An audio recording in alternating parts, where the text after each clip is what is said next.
16 जुलाई 2012 कसेड़ी घाट। 4 दोस्त अनिकेत, साहिल, राजीव और अमित सब हॉलिडे एंजॉय करने के बाद रात में वापस घर लौट रहे थे।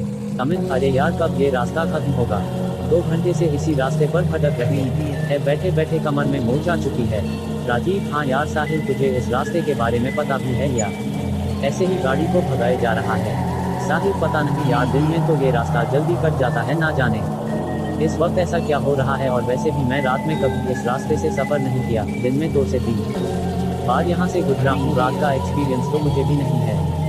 वो आपस में बात ही कर रहे थे कि तभी उन्हें पीछे से एक ट्रक की तेज हॉर्न सुनाई देती है। वो गाड़ी लगातार इनकी गाड़ी को ओवरटेक करने की कोशिश कर रही थी।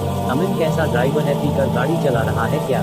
इतने में उस ट्रक ने इनकी गाड़ी को एक तेज टक्कर दी और लगातार हॉर्न बजाता रहा। अनिकेत, साहिल साइड दे उसको, वरना ऐसा लगता है कि ये हमें मारने के इरादे से आया है। साहिल उस ट्रक को साइड दे देता है और वो गाड़ी सीधा आगे निकल जाती है। साहिल, तुम लोगों ने उस गाड़ी को देखा? ऐसा लग रहा था कि जैसे खंड से निकाला हो, ऐसा लगता है 200 साल पुरानी ट्रक है।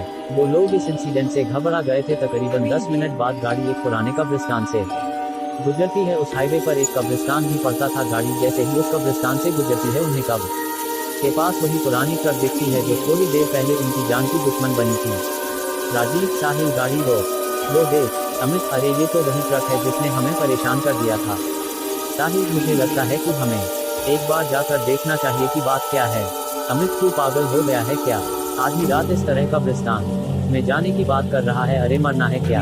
अमित उन्हें वहां जाने से रोकने की कोशिश करता है, लेकिन तभी उन्हें उसी ट्रक से एक आदमी उतरता दिखता है जिसने काले कपड़े पहने हुए थे और उसके सर पर एक टोपी था। वह लगभग 7 फीट लंबा और हट्टा कट्टा था। यह देखकर ना जाने क्यों सबकी उत्सुकता और बढ़ गई और अमित के अलावा सभी उस आदमी के बारे में पता लगाने के लिए उत्सुक हो गए। सभी उस आदमी के पीछे जाते हैं और अमित को भी मजबूरन उन तीनों के साथ जाना पड़ता है। चारों जब उस ट्रक के दीवार के पास पहुंचे तो उनका दिल बैठ गया। उन्होंने जो देखा उसे देखने के बाद उनके रोंगटे खड़े हो गए। उन्होंने देखा कि एक ट्रक ड्राइवर कब खोदकर लाशों को निकाला और उसे बेरहमी से खाए जा रहा था और जिस्म के हर एक अंग को निकालकर गंदी तरह से खाए जा रहा था। अनिकेत, भाई ये कौन सा राक्षस है, निकलो यहाँ से जल्दी से। हड़बड़ाहट में सब वहाँ से एक साथ भागे, लेकिन अमित इतना डरा था कि वह हिल भी नहीं पाया। कदमों की आवाज सुनकर उस शैतान को पता चल गया कि कोई उस पर नजर रख रहा है। वह जैसे ही पीछे पलटा, उसे वह 3 लड़के भागते और एक वहाँ खड़ा दिखा हुआ शैतान अमित के करीब पहुंचा और उस शैतान ने सीधा अमित के गले पर वार किया और एक ही वार में अमित की दर्दनाक चीख निकली और इसके साथ ही अमित की वही मौत हो गई। यहाँ तीनों तेजी से गाड़ी की तरफ भागने लगे और गाड़ी के पास पहुंचे और गाड़ी में बैठ गए। वह शैतान अब तक उनके बीच नहीं भागा था, बल्कि दूर से ही खड़ा उन्हें घूर रहा था। साहिल गाड़ी स्टार्ट करने की पूरी कोशिश कर रहा था, लेकिन उसकी कार स्टार्ट ही नहीं हो रही थी। तभी वह दूर खड़ा शैतान धीरे धीरे उनके तरफ बढ़ता है और वह लगभग गाड़ी के नजदीक पहुंच गया था। तभी गाड़ी स्टार्ट हो गई और तेजी से साहिल गाड़ी को आगे बढ़ाने लगा।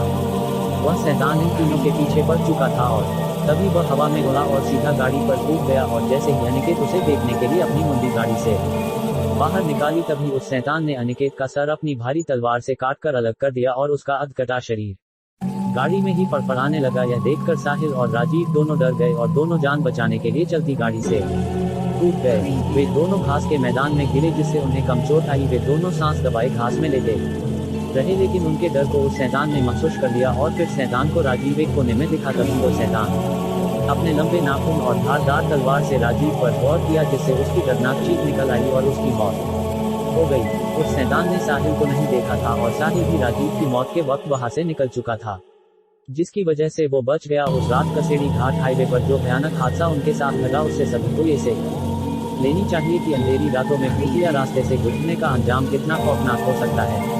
कहते हैं उस भूतिया सड़क के कहानी में कोई शैतान है जो हर रात 12 से 3 के बीच अपने पुराने खतरनाक ट्रक से अपने शिकार का पीछा करता है और उसे मरकर कब्रिस्तान में दफन कर देता है और अगली रात उसे कब्र से निकालकर उसके जिस्म के टुकड़ों को खाता है, जिससे वो अमर रह सके।